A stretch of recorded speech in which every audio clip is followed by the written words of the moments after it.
नमस्कार मित्रों, history research point पर आप सभी का स्वागत करता हूं। आप सभी का स्वागत है हिस्ट्री रिसर्च पॉइंट पर। बीपीएससी टीआरई 4.0 के लिए social science TGT social science का टेस्ट लॉन्च हो चुका है। जो भी लोग हमारे कोर्स को ज्वाइन करना चाहें ज्वाइन कर सकते हैं।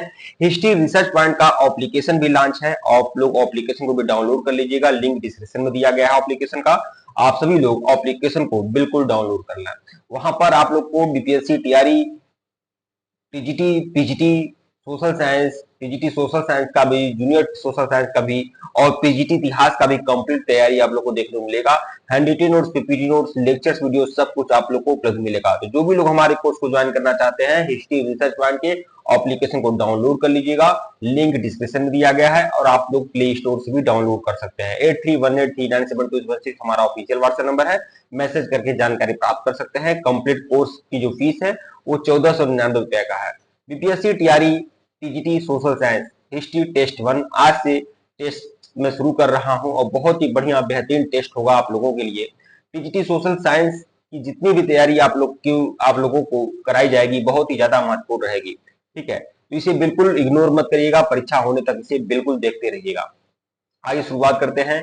पहले प्रश्न को देखते हैं। आप लोग की स्क्रीन पर है कि हड़प्पा सभ्यता का सर्वाधिक मान्यता प्राप्त काल क्या है। ठीक है, तो 2800 बीसी से लेकर 2000 बीसी या फिर 2500 बीसी से लेकर 1750 बीसी, 3500 बीसी से लेकर 1800 बीसी या निश्चित रूप से निश्चित नहीं हो सका।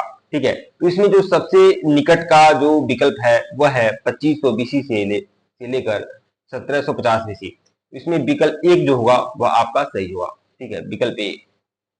विकल्प बी, आगे देखते हैं, व्याख्या देख लेते हैं इसकी। देखिए, रेडियो कार्बन C14 जैसी नवीन विश्लेषण पद्धति के द्वारा सिंधु सभ्यता का सर्वमान्य तिथि 2500 बीसी से लेकर 1750 बीसी माना गया है। ठीक है, सिंधु सभ्यता की खोज करने वाले कौन थे? सिंधु सभ्यता की खोज करने वाले राय बहादुर दयाराम साहनी। दरअसल इनका नाम ओरिजिनल जो था वो दयाराम साहनी था, लेकिन अंग्रेज सरकार ने इनसे खुश होकर इनको राय बहादुर की उपाधि दी थी। अंग्रेज सरकार ने इनको क्या उपाधि दिया था? राय बहादुर। ठीक है, सिंधु सभ्यता को प्रागैतिहासिक अथवा काश युग में रखा जाता है। इनको प्रागैतिहासिक अथवा काश युग में सिंधु सभ्यता को रखा जाता है। इस सभ्यता के जो निवासी थे वो क्या थे? तो इस सभ्यता के जो निवासी थे वह द्रविड़ और भूमध्य सागरी थे। द्रविड़ और भूमध्य सागरी, द्रविड़ भी थे और भूमध्य सागरी भी थे। भूमध्य सागरी ज्यादातर माना जाता है और ये बीपीएससी में ये क्वेश्चन आ चुका है सीधे सीधे। ठीक है, तो आप लोग देखिए कितना बेहतरीन तैयारी आप लोगों की हो रही है। क्वेश्चन संख्या 2 देखिएगा, सिंधु घाटी सभ्यता निम्नलिखित में से किस सभ्यता के समकालीन नहीं थी? तो मिस्र की सभ्यता के समकालीन थी, मेसोपोटामिया की सभ्यता के समकालीन भी थी, चीन की सभ्यता के समकालीन भी थी। किस सभ्यता के समकालीन नहीं थी? तो ग्रीक की सभ्यता के समकालीन नहीं थी। तो विकल्प डी जो होगा वह आपका सही होगा। व्याख्या देखिएगा, सिंधु घाटी की सभ्यता मिस्र, मेसोपोटामिया और चीन की सभ्यता के समकालीन थी। यहाँ पर करेक्ट लिखा है चीन की सभ्यता के समकालीन थी। क्षेत्रफल की दृष्टि से यह भाग मिस्र, मेसोपोटामिया और क्रीट की अपेक्षा कहीं अधिक विस्तृत है। समकालीन विश्व की कोई एक अन्य सभ्यता सिंधु सभ्यता से विस्तृत नहीं थी। देखिए मैं आपको बता दूं, जिस समय सिंधु घाटी सभ्यता था, सिंधु सिविलाइजेशन जिस समय फल फूल रहा था, उस समय मेसोपोटामिया की सभ्यता भी थी, लेकिन मेसोपोटामिया की सभ्यता बहुत छोटी सभ्यता थी, बहुत छोटी सभ्यता। और जबकि सिंधु घाटी सभ्यता जो सिंधु सिविलाइजेशन था वो बहुत बड़ा सिविलाइजेशन था। आज सिंधु सिविलाइजेशन का जो एरिया मापा जाता है वो 20 लाख वर्ग किलोमीटर। आप समझ सकते हैं कि 20 लाख वर्ग किलोमीटर क्षेत्रफल पर यह इतनी बड़ी सभ्यता स्थापित थी।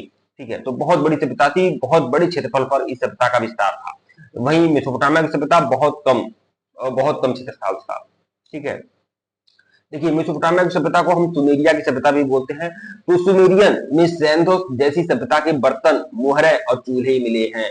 इसका मतलब क्या है? जो सिंधु घाटी सभ्यता में जो बर्तन प्रयोग में लाए जाते थे, जो मोहर प्रयोग में लाया जाता था, जो चूल्हे होते थे, वह मेसोपोटामिया की सभ्यता में मिले हैं। इसका मतलब सिंधु घाटी सभ्यता और मेसोपोटामिया के सभ्यता के मध्य पारस्परिक संबंध था। व्यापारिक संबंध कहिए या आत्मीय संबंध कहिए, मतलब मेसोपोटामिया और सिंधु घाटी सभ्यता के लोग एक जगह से दूसरी जगह जाते आते थे, मतलब आना जाना लगा हुआ था। ठीक है, मिस्र में मिले आभूषण। अब देखिए मिस्र में भी बहुत सारी चीजें मिली है जो सिंधु घाटी सभ्यता के समकालीन नजर आती है, सिंधु घाटी सभ्यता की आभूषण की तरह है। देखिए मिस्र में मिले आभूषण और श्रृंगार प्रसाधन सिंधु आभूषणों और श्रृंगार प्रसाधनों जैसे ही है। ठीक है, क्रीट सभ्यता से प्राप्त चित्र भी, यहाँ पर क्रीट का मतलब चीन है। ठीक है, क्रीट सभ्यता से प्राप्त चित्र भी सिंधु घाटी सभ्यता के चित्रों के समान ही है। इन प्रमाणों से स्पष्ट होता है कि सिंधु सभ्यता का सुमेरिया, मिस्र और क्रीट सभ्यता से व्यापारिक संबंध था। ठीक है, व्यापारिक संबंध ही तो कहा जा सकता है। अब भारत में अगर अमेरिका का करेंसी मिल रहा है, कनाडा का करेंसी मिल रहा है, इसका मतलब कि व्यापारिक संबंध है अमेरिका के साथ इंडिया का। ठीक है, क्वेश्चन संख्या 3 देखिएगा, सिंधु घाटी सभ्यता कहां तक विस्तृत थी? तो पंजाब, दिल्ली और जम्मू कश्मीर। तो देखिए सिंधु घाटी सभ्यता का विस्तार पंजाब में तो था, दिल्ली में भी था, लेकिन जम्मू कश्मीर में नहीं था, इसलिए ऑप्शन गलत हो जाएगा। सेकंड क्वेश्चन देखिए, सेकंड देखिए बी, राजस्थान, बिहार, बंगाल, उड़ीसा। राजस्थान में था, बिहार में नहीं था। ठीक है, बंगाल और उड़ीसा, ये भी ऑप्शन सही नहीं है। देखिए ये आपका सही होगा विकल्प डी, ओनली विकल्प डी सही होगा। पंजाब, राजस्थान, गुजरात, उत्तर प्रदेश, हरियाणा, सिंध और बलूचिस्तान, यहाँ से सिंधु सभ्यता के अवशेष मिले हुए हैं। ठीक है, व्याख्या देखिएगा मित्रों, व्याख्या ही इस टेस्ट सीरीज की जान है। सिंधु सभ्यता के सर्वाधिक पश्चिमी पुरास्थल दास नदी के किनारे स्थित सुकांगेडोर, पूर्वी पुरास्थल हिंडन नदी के किनारे आलमगीरपुर और उत्तरी पुरास्थल चिनाव नदी के तट पर अखनूर के निकट मांडा। ठीक है, दक्षिणी पुरास्थल गोदावरी के निकट दायमाबाद। ठीक है, तो सिंधु घाटी सभ्यता का जो पूर्वी पुरास्थल क्या था, दक्षिणी पुरास्थल क्या था, उत्तरी क्या था, पश्चिमी क्या था, इन सभी को आपको जानकारी होनी चाहिए। ठीक है, जब मैं नोट्स दूंगा तो इसकी पूरी विधिवत बढ़िया जानकारी आप लोग को दिया जाएगा। सिंधु सभ्यता या सिंधु सभ्यता नगरीय सभ्यता थी। कैसी सभ्यता थी? सिंधु सभ्यता तो यह एक नगरीय सभ्यता थी। सिंधु सभ्यता से प्राप्त परिपक्व अवस्था वाले स्थलों में केवल 6 को ही बड़े नगरों की संख्या दी जाती है। अब देखिए सिंधु सभ्यता में कुछ 6 बड़े नगर मिले हैं, मोहनजोदड़ो, हड़प्पा, गढ़वारीवाला, धोलावीरा, राखीगढ़ी और कालीबंगन। ये सिंधु घाटी सभ्यता के 6 नगर थे। ठीक है, स्वतंत्रता प्राप्ति के पश्चात हड़प्पा सभ्यता के सर्वाधिक स्थल गुजरात में खोजे गए। एकदम 100%, बहुत ज्यादा इंपॉर्टेंट है। सिंधु सिविलाइजेशन के जितने भी स्थल खोजे गए हैं वो सबसे ज्यादा कहाँ खोजे गए हैं? गुजरात में ही खोजे गए हैं। देखिए लोथल और सुरकोटदा सिंधु सभ्यता के क्या है? बंदरगाह है। लोथल और सुरकोटदा सिंधु सभ्यता के बंदरगाह है। मतलब बंदरगाह के जो साक्ष्य मिले हैं, बंदरगाह का जो एविडेंस मिला है वह कहां से मिला है? लोथल से मिला है। और लोथल कहाँ है? गुजरात में है। ठीक है, जुते हुए खेत और नक्काशीदार ईंटों का प्रयोग कहां मिला है? कालीबंगा। कालीबंगन भी सिंधु घाटी सभ्यता का एक नगर है, जहां से क्या मिला है? जुते हुए खेतों के साथ मिले हैं और नक्काशीदार ईंट मिले हैं। मतलब एक ऐसा ईंट मिला है जिस पर नक्काशी की गई है, अलंकृत ईंट मिला है। कहां से? कालीबंगन से। तो यह आपके लिए काफी इंपॉर्टेंट होगा, इसीलिए मैं कह रहा हूं कि यहाँ पर पढ़ाया नहीं जाता है, घोल कर पिला दिया जाता है। मैं पूरी दावे और यकीन के साथ बोल दूं, अगर परीक्षा होने तक अगर आपने हिस्ट्री रिसर्च प्लान को फॉलो कर लिया तो मैं पूरी तरह से बता दूं कि आप बहुत ही बढ़िया बेहतरीन नंबर आपके होंगे बीपीएससी तैयारी 4.0 और 5.0 में। ठीक है, क्वेश्चन संख्या 4 देखिएगा, सिंधु घाटी सभ्यता में घोड़े के अवशेष कहाँ मिले हैं? सुरकोटदा से, बनावली से, मांडा से, राखीगढ़ी से। घोड़े के अवशेष जो मिले हैं सुरकोटदा से मिले हैं। सुरकोटदा गुजरात के कच्छ जिले में स्थित एक महत्वपूर्ण हड़प्पी स्थल है। यहाँ से घोड़े के अस्थि अवशेष प्राप्त हुए हैं, परंतु सामान्यतः हड़प्पा संस्कृति में घोड़े के अस्तित्व को स्वीकार नहीं किया गया। देखिए अगर ये कहा जाए घोड़े के साक्ष्य मिले हैं कि नहीं मिले हैं, तो ज्यादातर लोग यही कहेंगे कि सिंधु सभ्यता में, सिंधु सिविलाइजेशन में घोड़े के साक्ष्य नहीं मिले हैं। अभी बहुत सारी किताबों में भी यही बातें हैं कि घोड़े के साक्ष्य सिंधु घाटी सभ्यता में नहीं मिले हैं। लेकिन भैया अपडेट हो जाइए। ठीक है, इस समय घोड़े के साक्ष्य जरूर मिले हैं सिंधु सिविलाइजेशन में। और कहां से मिले हैं? तो यह सुरकोटदा से मिले हैं। सुरकोटदा जिसकी खोज 1967 में जगपत जोशी ने किया था। सुरकोटदा जो है गुजरात के कच्छ में है और यहाँ से घोड़े के अस्थि पंजर मिले हैं, मतलब घोड़े की हड्डियां मिली हैं। घोड़े की हड्डियां मिलने का मतलब है कि लोग, सिंधु सिविलाइजेशन के जो लोग थे वो घोड़े से परिचित थे। ठीक है, तो देखिए आमरी भी है सिंधु में ही आपका सिंधु घाटी सभ्यता का ही नगर है आमरी, जो सिंधु नदी के किनारे है। तो आमरी से 12 सिंहा का साक्ष्य मिला है। ठीक है, और भी बताता हूं क्या क्या मिला है, एकदम पूरी तरह से मैं बता दूं, पूरी तरह से परीक्षा में अगर जितना भी प्रश्न आएगा सिंधु सिविलाइजेशन का, वो सब कुछ आप करके आएंगे। आपकी तैयारी इतनी ढांकड़ा तरीके से मैं करा दूंगा आपका। ठीक है, रोपड़ में एक कब्रिस्तान से मालिक के साथ पालतू कुत्ते को दफनाए जाने का प्रमाण मिला है। रोपड़ कहाँ है भैया? तो रोपड़ आपका पंजाब में है। पंजाब में है रोपड़। और ये क्या है? रोपड़ भी आपका सिटी है। सिंधु सिविलाइजेशन का सिटी है। सिंधु सभ्यता का एक नगर है रोपड़। ठीक है। और ये पंजाब में है, किस नदी के किनारे है? रोपड़। रोपड़ जो है आपका सतलज नदी के किनारे है, सतलज नदी के किनारे रोपड़ है आपका, ठीक है।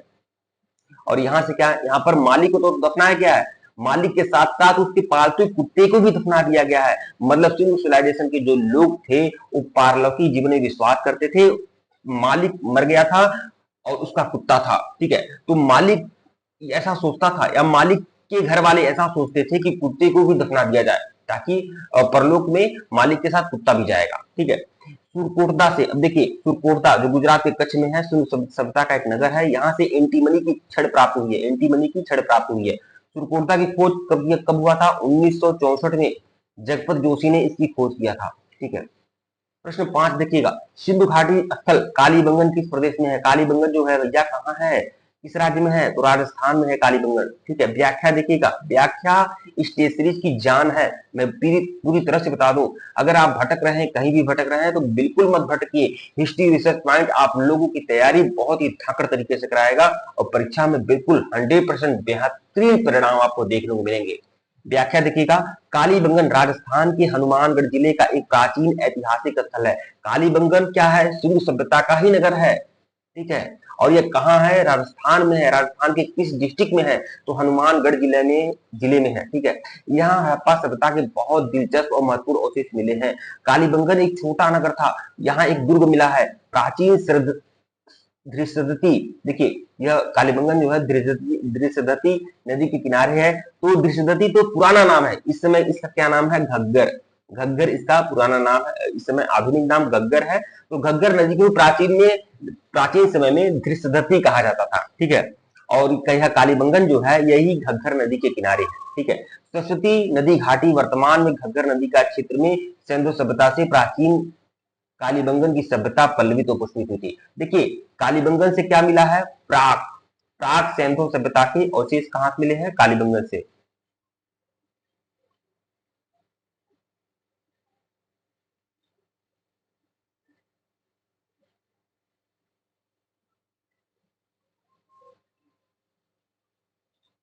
कुछ टेक्निकल मिस्टेक था, इसीलिए वीडियो को बंद करना पड़ा, ठीक है। तो यहाँ पर देखिए कालीबंगा जो है, यहाँ से प्राक सैंथो सभ्यता के प्रमाण मिले हैं। प्राक सैंथो का मतलब क्या है? सिंधु घाटी सभ्यता का एकदम प्रारंभिक रूप। सिंधु घाटी सभ्यता जब पल्लवित पुष्पित नहीं हुई तब सिंधु घाटी सभ्यता वहां पर थी, ठीक है। तो सिंधु घाटी सभ्यता का जो प्रारंभिक समय था वह कालीबंगन से ही प्रारंभ हुआ था, ठीक है। तो कालीबंगन से यह जो अवशेष, कालीबंगन जो है यहाँ से देख लीजिए, कालीबंगन 400 बीसी से अधिक प्राचीन मानी जाती है, 4000 बीसी, ठीक है। मतलब आज से लगभग 6000 वर्ष पहले कालीबंगा में सभ्यता थी, सिंधु सभ्यता वहां पर प्रारंभ हो रही थी। सर्वप्रथम 1952 ईस्वी में अमलानंद घोष ने, देखिए कालीबंगा की खोज कब हुआ था? 1952 में हुआ था। किसने खोज किया था कालीबंगा का? तो अमलानंद घोष ने, ठीक है। बीबी लाल बीके थापर ने 1961 से 69 तक इसका उत्खनन कार्य कराया था। खोजने वाले अमलानंद घोष थे और उत्खनन कार्य कराने वाले बीबी लाल एवं बीके थापर थे, ठीक है। प्रश्न 6 देखिएगा, निम्नलिखित में से किस पदार्थ का उपयोग हड़प्पा काल की मुद्राओं के निर्माण में मुख्य रूप से किया जाता है? तो स्टेटाइट मतलब सेलखड़ी। सेलखड़ी का उपयोग सिंधु घाटी सभ्यता की मुद्राओं में होता था, जो मुद्रा बनाई जाती थी सेलखड़ी की ही बनाई जाती थी।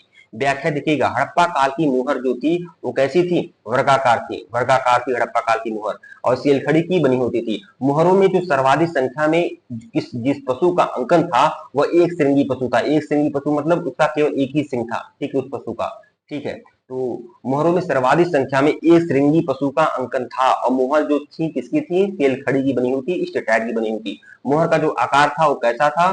तो वह वर्गाकार था। मोहनजोदड़ो से एक कांच से निर्मित नर्तकी की मूर्ति भी मिली है। सिंधु घाटी सभ्यता में भारी संख्या में आग में पकी हुई मिट्टी की मूर्तियां मिली हैं, जिसे टेराकोटा कहा जाता है। टेराकोटा कहा जाता है, आग से पकी हुई मिट्टी की मूर्तियां मिली हैं जिसे टेराकोटा कहते हैं, ठीक है। प्रश्न 7 देखिएगा, हड़प्पा सभ्यता किस युग की है? हड़प्पा सभ्यता कांस्य युग, नवपाषाण युग, पुरापाषाण युग या लौह युग? तो हड़प्पा सभ्यता जो है यह आपका कांस्य युगीन है, कांस्य युगीन है, विकल्प ए जो है वो आपका सही है। व्याख्या देखिएगा, हड़प्पा सभ्यता को उसकी लिपि के न पढ़े जा सकने के कारण आदि ऐतिहासिक काल के अंतर्गत स्थान दिया गया है। तृतीय कांस्य काल की ताम्र पाषाणी सभ्यता रेडियो कार्बन विश्लेषण के आधार पर 2500 बीसी में विद्यमान मानी जाती है, किंतु यह सभ्यता अपने उत्कृष्ट काल में 2350 से लेकर 1750 बीसी अर्थात 5000 वर्ष तक रही। तो इस सभ्यता का जो मतलब सर्वमान्य काल है वो क्या है, 2350 से लेकर 1750 है। ठीक है। प्रश्न 8 देखिएगा, सिंधु घाटी सभ्यता के लोगों का मुख्य व्यवसाय क्या है, तो व्यापार, पशुपालन, शिकार या कृषि। तो कृषि ही इनका पूरा व्यवसाय था, लेकिन कृषि जो था वो वाणिज्यिक था, मतलब थोड़ा व्यापार के साथ वो कृषि कार्य करते थे। व्याख्या देखिएगा, इस सभ्यता में किसानों और व्यापारियों का प्रभुत्व था, जिसके कारण सभ्यता को कृषि वाणिज्यिक सभ्यता के रूप में भी जाना जाता है।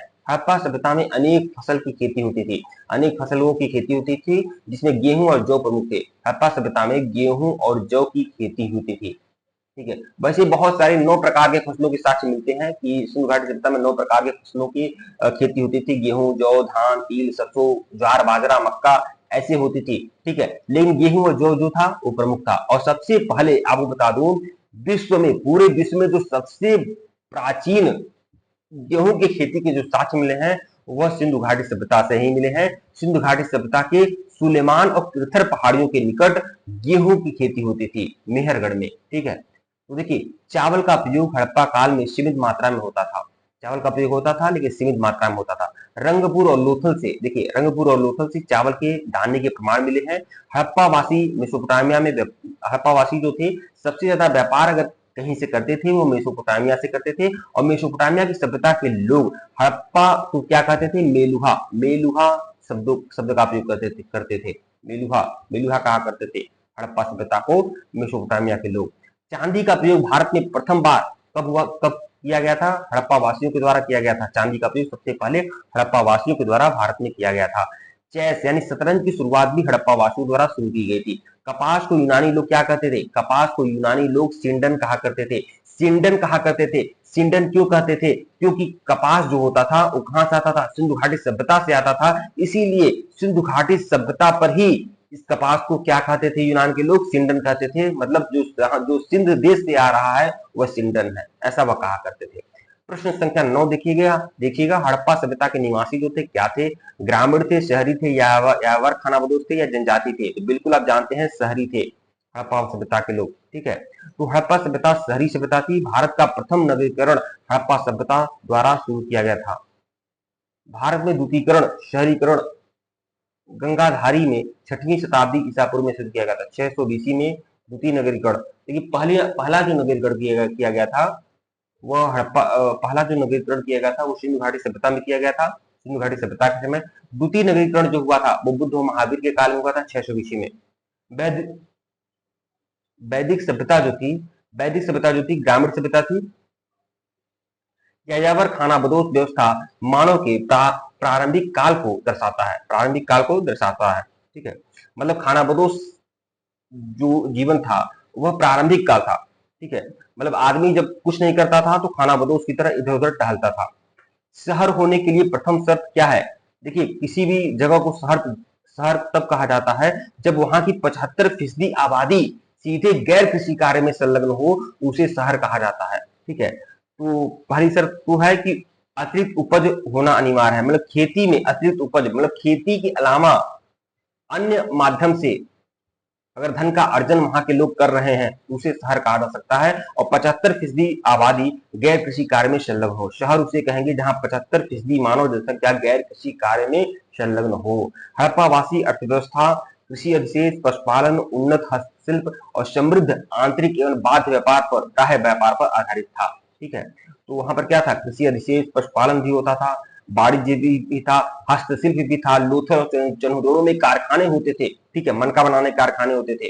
तो बहुत बड़ी सभ्यता थी और बहुत ही अच्छे तरीके से वहां पर व्यापार आदि होता था।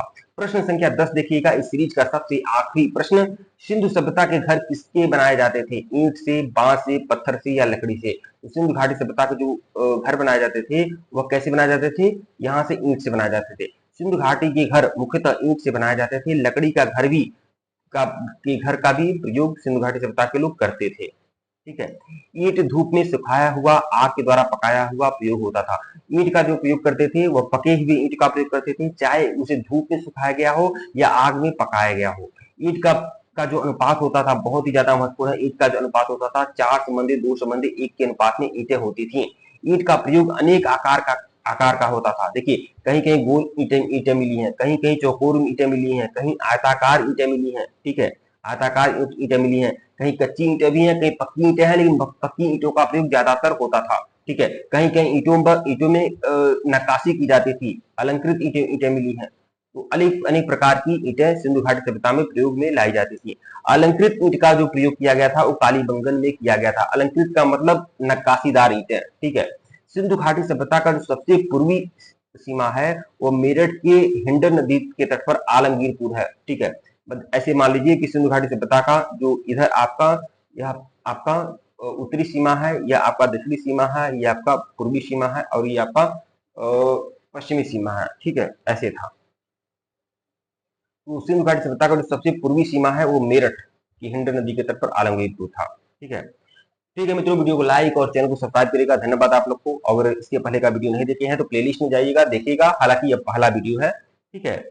और इस तरह से आपको बीपीएससी टीआरई 3.0 टीजीटी एसएसटी की टेस्ट सीरीज मिलती रहेगी। धन्यवाद आप लोग को। टेलीग्राम को बिल्कुल ज्वाइन करिएगा, धन्यवाद।